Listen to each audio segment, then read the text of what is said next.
Tingnan po natin ang dalampasigan ng bayan ng The Entrance. Bayan ng The Entrance. Narinig na nyo po. Bayan ang The Entrance. Ito po siya. Ayan.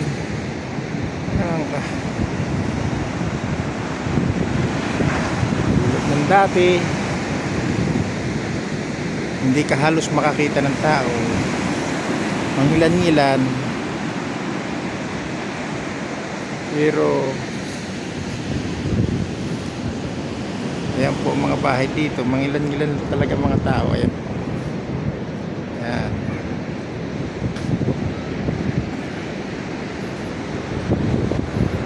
Maganda ng bahay, pero iilan lang po makikita mo sa labas ng bahay ng mga tao.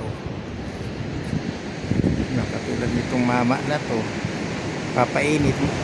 Kanina yung doon sa pinagkapihan namin, yung mga putik na yan eh, nagkakapi sa ilalim ng sikat ng araw. Kami sa loob, kami Pinoy kami.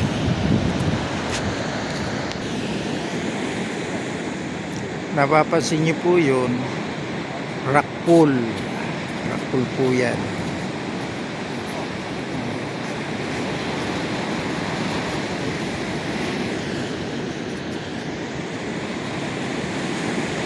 Katulad rin po doon kahapon, doon sa may Kiyama, may rock pool din po doon. Ito pong pinalalagyan ng The Entrance na bayan, ito po ay kumbaga sa atin diyan sa Maynila ay papuntang North Luzon. At yung kahapon naman na pinuntahan namin sa Kiyama, na madalas namin puntahan, ay yun ang papuntang South. Kumbaga, puntang Batangas, Laguna, Bicol, ganon. Ito pong lugar naman na ito, papuntang Ilocos Norte, ganon.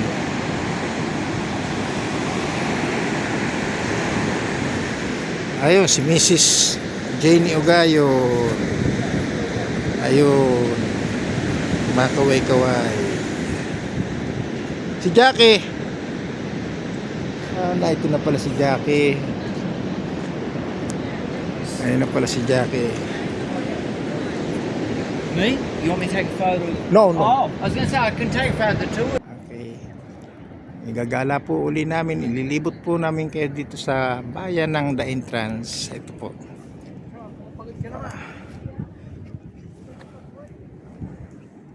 Ayan. Sa unahan si Lester, si Jackie, si Jenny. Yan po. Kita nyo, walang tao, ano po, talagang tahimik ang mga lahi na to. Walang marites, katulad rito, walang tao, lahat lang nasa loob ng bahay na nakakapanibago dahil siyempre nasanay tayo lang dyan sa atin na maraming tao sa labas ng bahay. Dito wala. Iba't ibang kultura.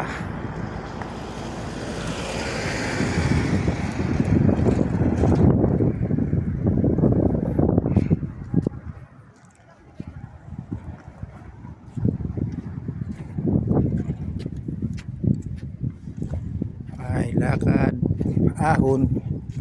Ito po ay bayan ng The Entrance. Nakakasakop po dito ay Central Coast, pero nasa state pa rin po ang Central Coast ng New South Wales, na kung saan ang Sydney ay nabibilang. Sa ilalim ng Sydney nandun po ang Bankstown, Liverpool, Parramatta, kung saan po naninirahan ang aking mga anak, si Jackie at si Lester. Doon po sila nakakuha ng bahay sa Bankstown, but formerly doon po sila nung wala pa silang sariling bahay, nagre-rent pa lang, nasa Liverpool po sila. Makakuha po sila ng kanilang sariling bahay, lumipat na po sila sa Bankstown. Ang Bankstown po ay maraming naninirahan dyan ay mga Vietnamese, Arab, may mga Pilipino ding mangilan-ngilan. Pero kung talagang gusto nyong makakita na maraming Pilipino, sa Roty Hills po yun matatagpuan. Natuwa po ako dun kasi siyempre mga kababayan, kanina mayroon na sa akin bumati dito, isang ginang. Siguro talagang kilala niya ang wangis ng isang Pinoy. Binati niya ako ng magandang umaga. Sinagot ko rin siya ng magandang umaga. Sabi niya, Pinoy ka pala. Kala ko iba, Thailander or Indonesian. Sabi niya. Sabi ko, hindi po, Pinoy po ako. Magandang umaga. Yun ang mga asawa niya na Australian, matandang lalaki na rin eh. Sabi sa akin, good morning. Sabi niya. Tapos bandang huli sinabi niya, magandang umaga ha. Sabi. Ayan po mga bahay dito.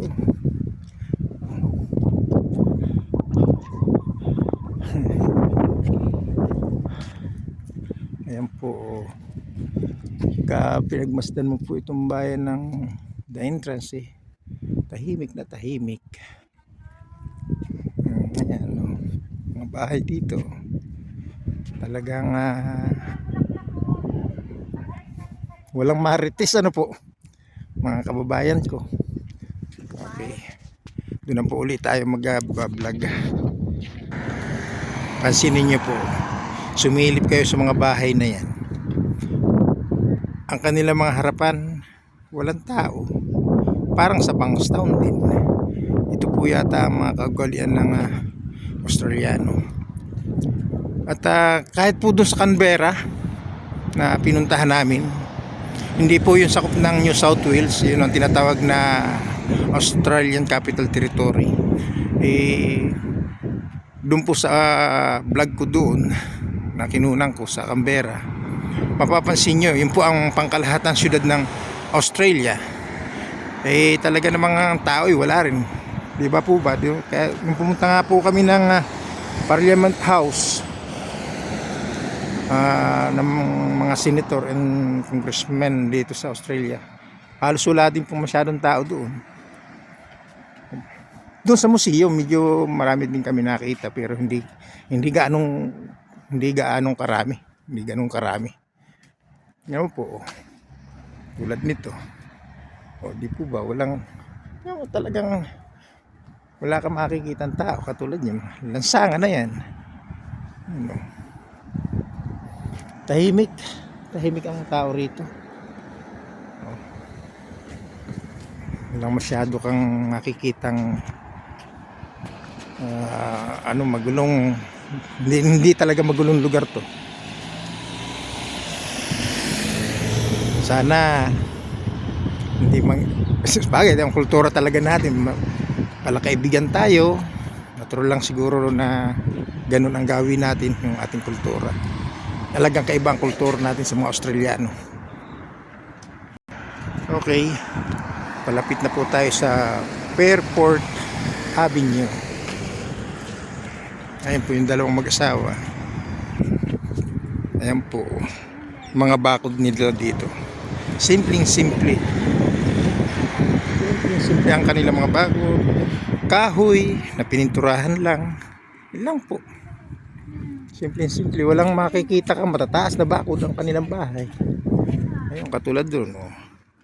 Mga ganyan lang po ang bakod rito. Katulad nito, simpleng bakod. Katulad niyang tiles. Yan lang po ang namamagitan sa dalawang bahay. Yan o, yan ang kanilang partition. Yan o. Yan o, bakod ng harapan ng bahay nila. Ito kasi highway. Ito bakod na. Okay, dito may construction. Ayan po, may mga ilang tao doon. Sa malayo na yun, ganun lang po ang gawa dito ng mga tao. Sampul po ng bakod nila. Yung pinakambakod po nila. Oh. Ayan. Ayan ang mga bakod lang po nila. Oh. Simple ang mga bakod. Hindi marangya. Yan lang po. Sa atin nagtataasan eh. Ito talaga simple. Ayan po. Ito naman po yung mga box na yan. Yung mga mailbox po yan. Yan lang. Mga mailbox. Bako doon. Simple. Yan pong parang nakatiles na yan. Yan ay police station po. Ayan ang patrol car nila. Oh.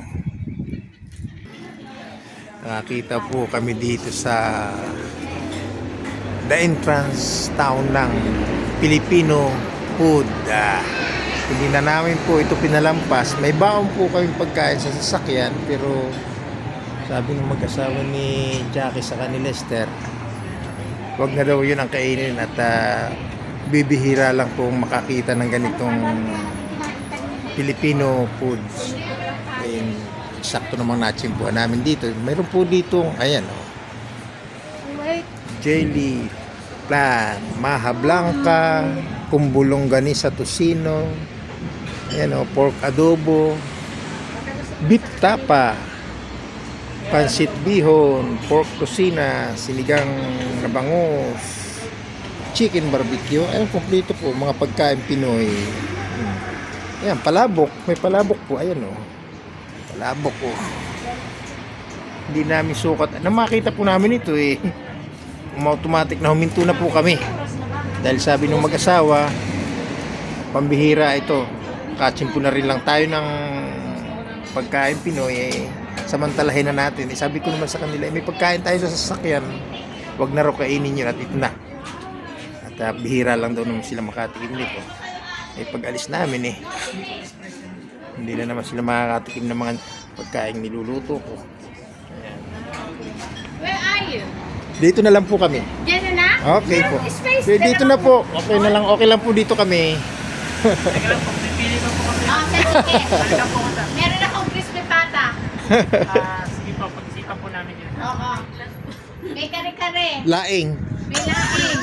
May pansit bihon, pansit pisado. Alabok. Naubos na kahapon. I can't make you one now. It's too late, sana.